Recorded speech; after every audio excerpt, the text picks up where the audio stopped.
So let's talk about Star Citizen. Today I will focus on two things.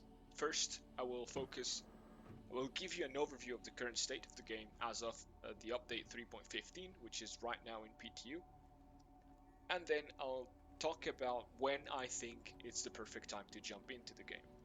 And to do so, I'll basically talk about different features that I believe are part of what are gonna make the game really go to that tipping point to make the experience amazing.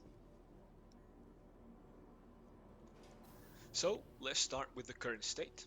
What do we have? So we have, as of the last update, we actually have the full first solar system, the Stanton system, which means that we have all of the different planets, moons, and space stations and main outposts in those moons and planets. The last update gave us the Horizon landing zone, which is the first gas giant, and the city in that gas giant, which is like a cloud city, which is pretty cool. And then, so what else do we have? In terms of the ships and vehicles, we have 112 flyable ships, including some land vehicles as well. Uh, we have a tank, we have rovers, we have hover bikes, and some even mining uh, land vehicles.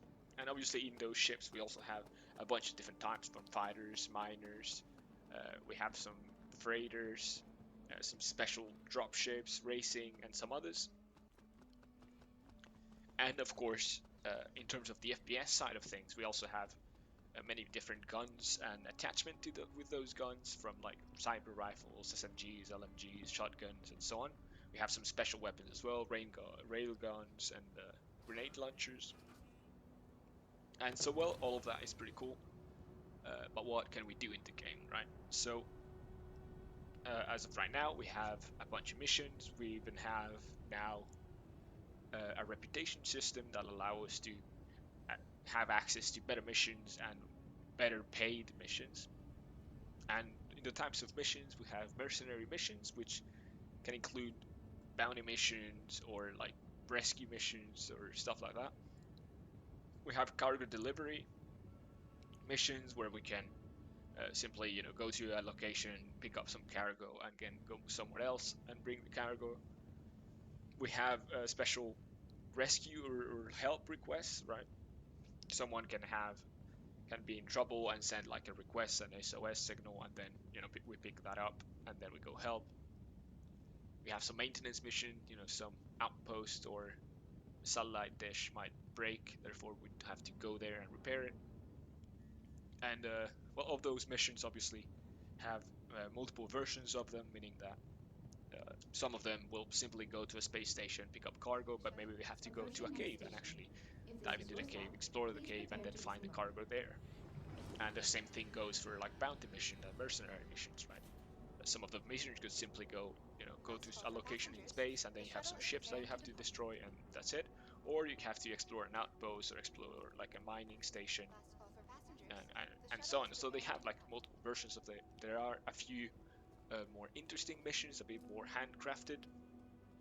Uh, like for example, a mission in the 600i, which is a big ship that has been taken by pirates. So you have to go in, actually EVA, get inside of that ship, and then you have like a kind of FPS part inside of the ship in space, which is kind of cool. So additionally, in the past year, they started having events in game.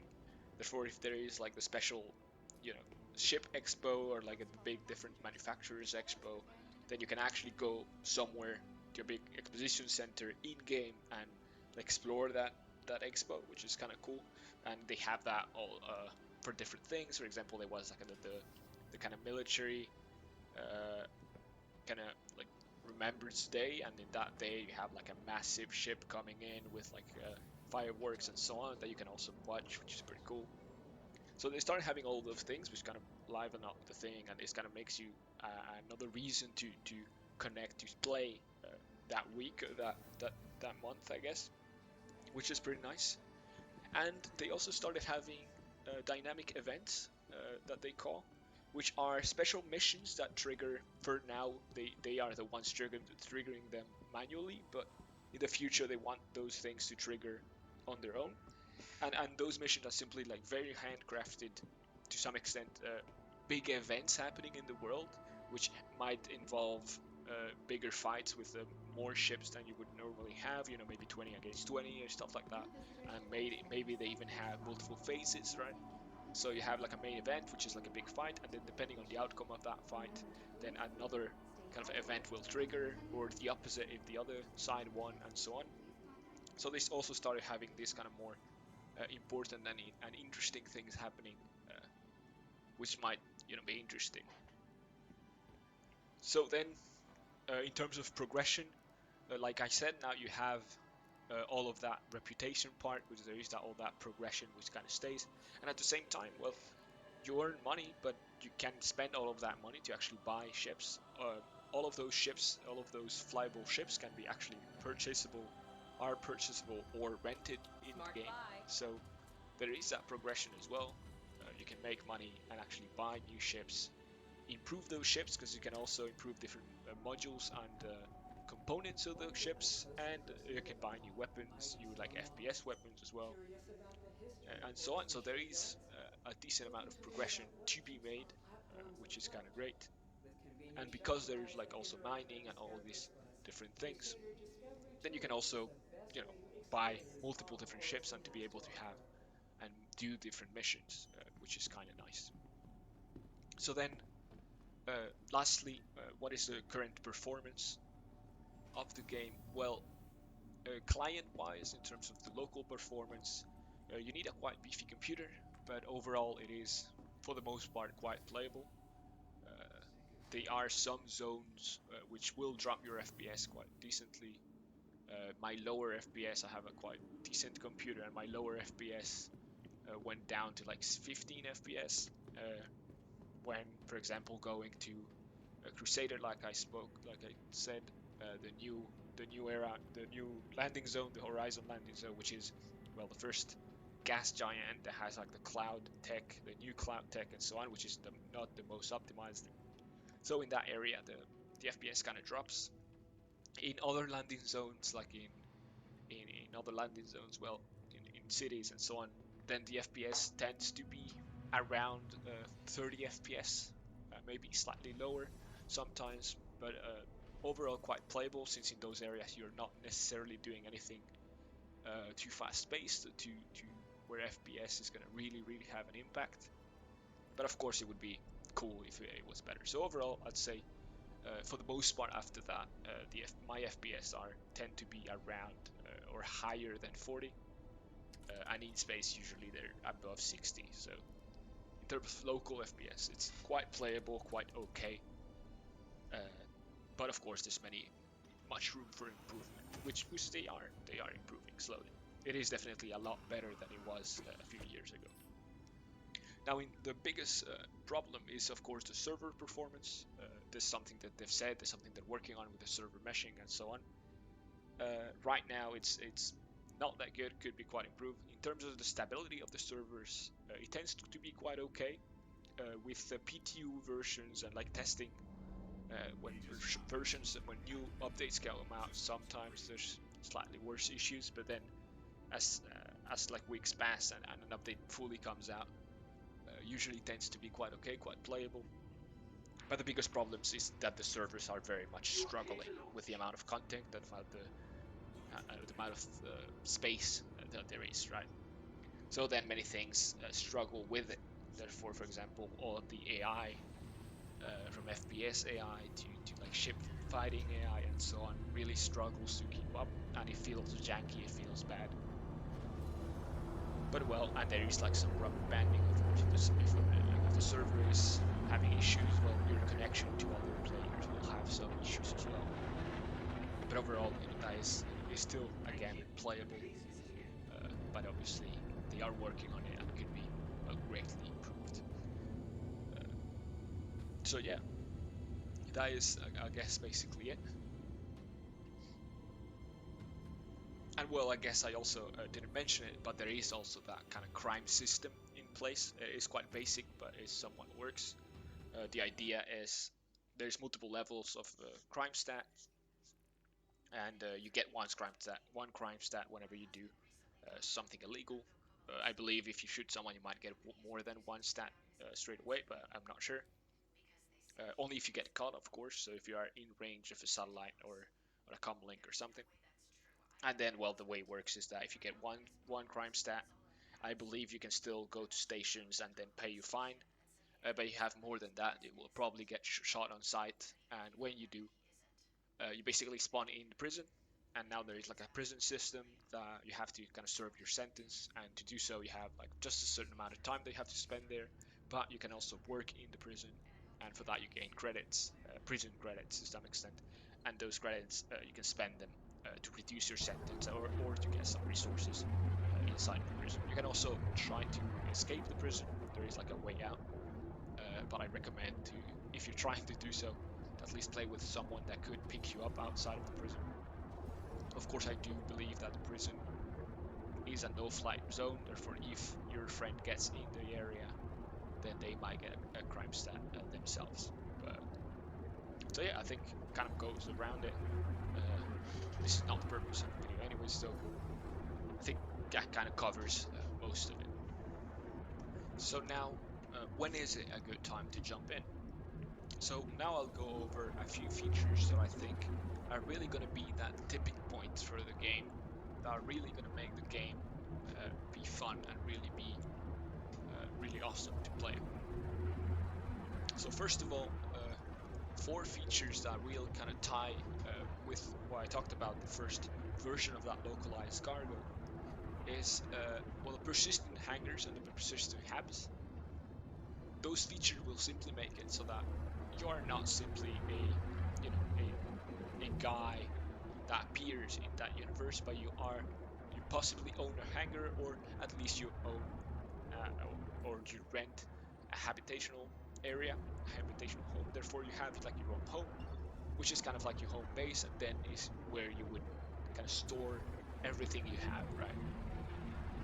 So then instead of having this kind of localized inventory that you have a bunch of stuff everywhere in different space station, depending on the things you've been doing, now you'll have a reason to go back to like your home and kind of bring everything there and have like a basic inventory there, which is gonna think be quite nice. And of course the same with the ships and your hangar, right? So you'll have all of your ships in a hangar, and if you want to change ship, if you want to have a different ship, then you would have to go back to your hangar to get your ship, right? And with that also comes the addition of backpacks, which is a smaller thing, but right now the way that backpacks work is that they are linked to specific chest armors pieces, right?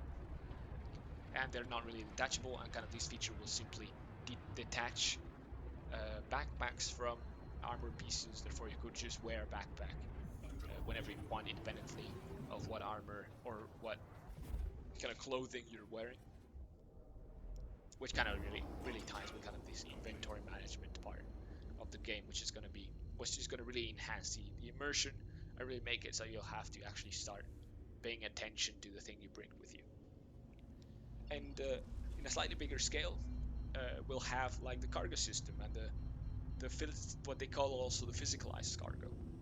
So at the present moment, whenever you want to trade commodities and resources, the way you go is you go to a screen, you select your ship and select the amount of quantities, amount of resources they want to buy, and those simply spawn immediately in your ship.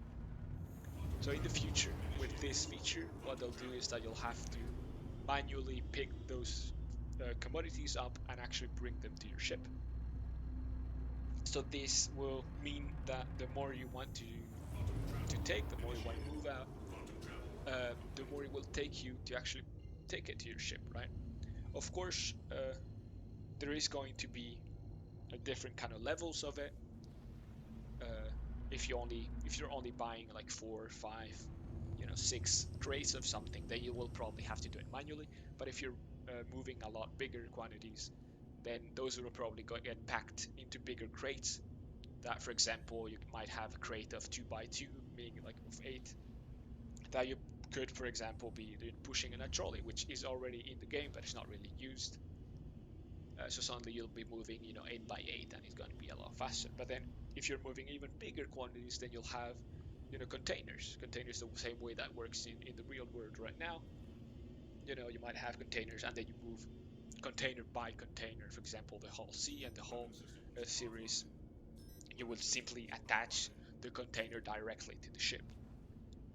So of course it will take time, depending on the quantities. It will take more or less time.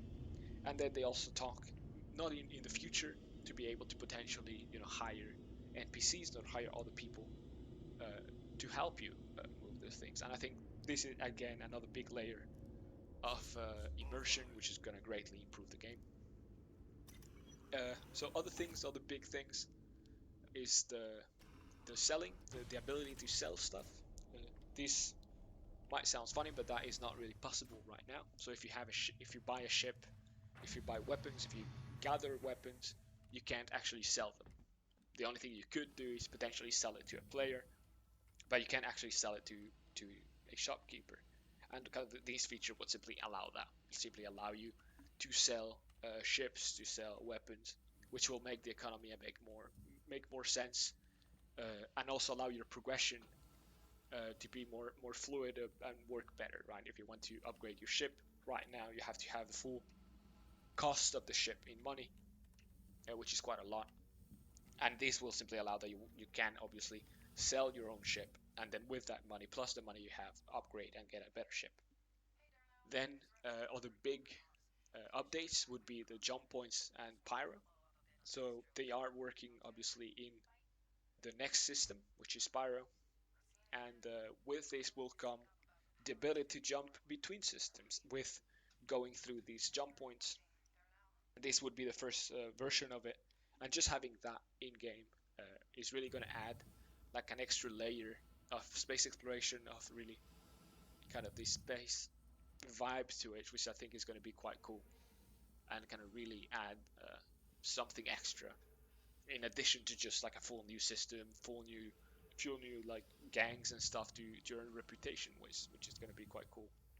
And then we also have the big one, server meshing. Like I talked before, a big problem right now is the server performance, and with server meshing that should be fixed or at least greatly improved. And briefly, what that does is it will allow that instead of having the whole system being simulated by one server, it would allow to have the whole system being simulated by many servers and being basically cut in chunks, in dynamic chunks, and all of those chunks being handled by a different server. Therefore, while making the whole simulation of the world work and be a lot more performant.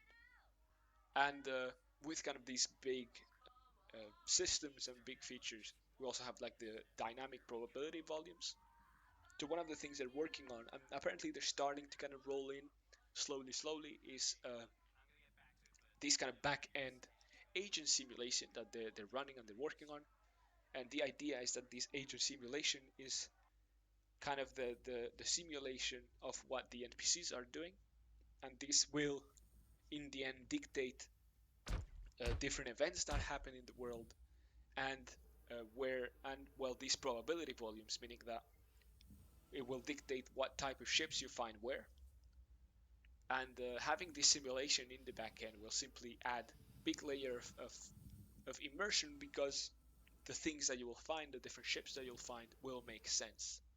Because of that simulation basically will take care of why are cargo ships going to a certain location, why are you finding pirates in a certain location, and it will make sense. Therefore, it will be a better experience overall for us as a player.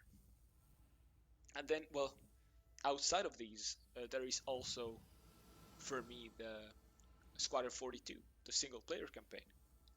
For me, having Squadron 42 out will signify that the game already has all of the features that the single player campaign needs. And specifically, the single player campaign is going to be you, the player, are going to be playing as part of the military. So having the single player campaign finished and playable will mean that all of those features are done and to some degree quite polished. And of course, all of those features will be also in Star Citizen. So having Squadron 42 out for me is going to be a very big sign that Star Citizen itself, so the actual MMO part of it, is also at a very good state. So now, in terms of estimations, all of these cargo stuff that I talked about, like the cargo system, the persistent hangar habs, the backpacks, and the selling, will be out by the first quarter of 2022, meaning by around March of the next year. And now, well, for the big features like the power system and the jump points, the server meshing and the probability volumes, they are, well, they finish, the planning finishes the second quarter of 2022, and those features seem to be kind of aiming to finish around those areas, kind of reaching kind of the end of the second quarter of 2022.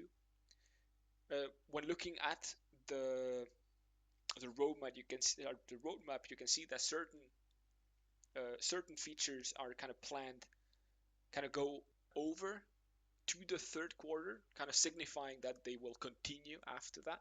So there is some hope that they are actually planning to finish in the second quarter, but it's not exactly certain. So in terms of like a potential estimation, I think we would have to go slightly further in time. And then if we look at Squadron 42, it's quite difficult to maybe give also like an estimation because there are many chapters, many things that go with Squadron 42. But when we look at the chapter with the biggest number, this one finishes mid second quarter of 2022, meaning that they are not even close to the end of quarter, meaning that it is very much estimated to finish on the second quarter of 2022, which is pretty good. Though many other features might have to be finished before.